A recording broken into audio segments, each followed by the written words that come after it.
Welcome to this lesson on the basics of integration in calculus.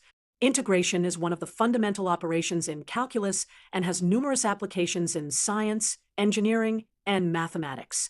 So, what exactly is integration? Integration can be thought of as the process of finding the area under a curve or the process of finding an antiderivative of a function. Let's talk about the notation used in integration. The integral symbol, which looks like an elongated S, represents the process of integration. When we write the integral of f of x with respect to x, we're finding the antiderivative of the function f of x. There are two main types of integrals, indefinite integrals and definite integrals.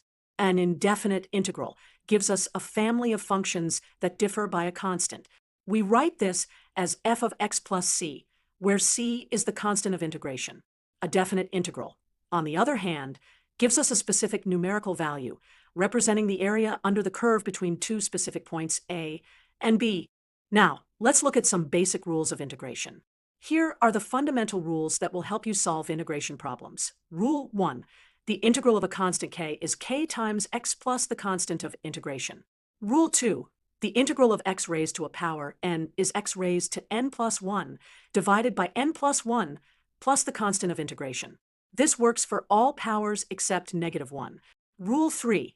The integral of e raised to the power of x is e raised to the power of x plus the constant of integration. Rule 4. The integral of 1 over x, or x raised to the power of -1, is the natural logarithm of the absolute value of x plus the constant of integration. Let's work through a simple example of finding an indefinite integral. Example 1. Find the integral of 3x squared plus 2x plus 1 with respect to x. First, we apply the rule of linearity, which means we can integrate each term separately. For the first term, 3x squared, we use the power rule. The integral of x squared is x cubed over 3. Since we have 3x squared, the result is 3 times x cubed over 3, which simplifies to x cubed. For the second term, 2x, the integral is 2 times x squared over 2, which is x squared. For the constant term 1, the integral is simply x. Putting it all together, we get x cubed plus x squared plus x plus the constant of integration c. Now, let's look at an example of a definite integral. Example 2. Calculate the integral of x squared from x equals 0 to x equals 2.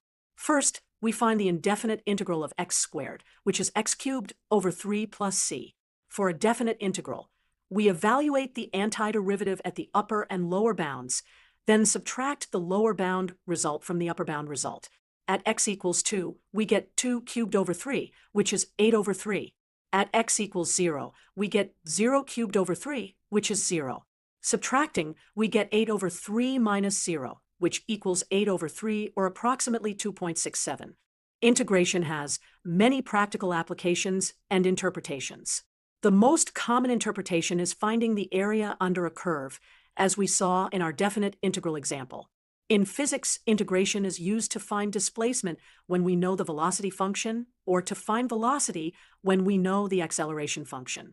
We can also use integration to find volumes of solids, work done by a force, and many other physical quantities. In conclusion, integration is a powerful mathematical tool with many applications. We've covered the basics of indefinite and definite integrals, some fundamental rules of integration, and worked through a couple of examples. Integration is the inverse of differentiation, and understanding both operations is crucial for success in calculus. Thank you for watching this introduction to integration. Keep practicing, and soon you'll be able to tackle more complex integration problems with confidence.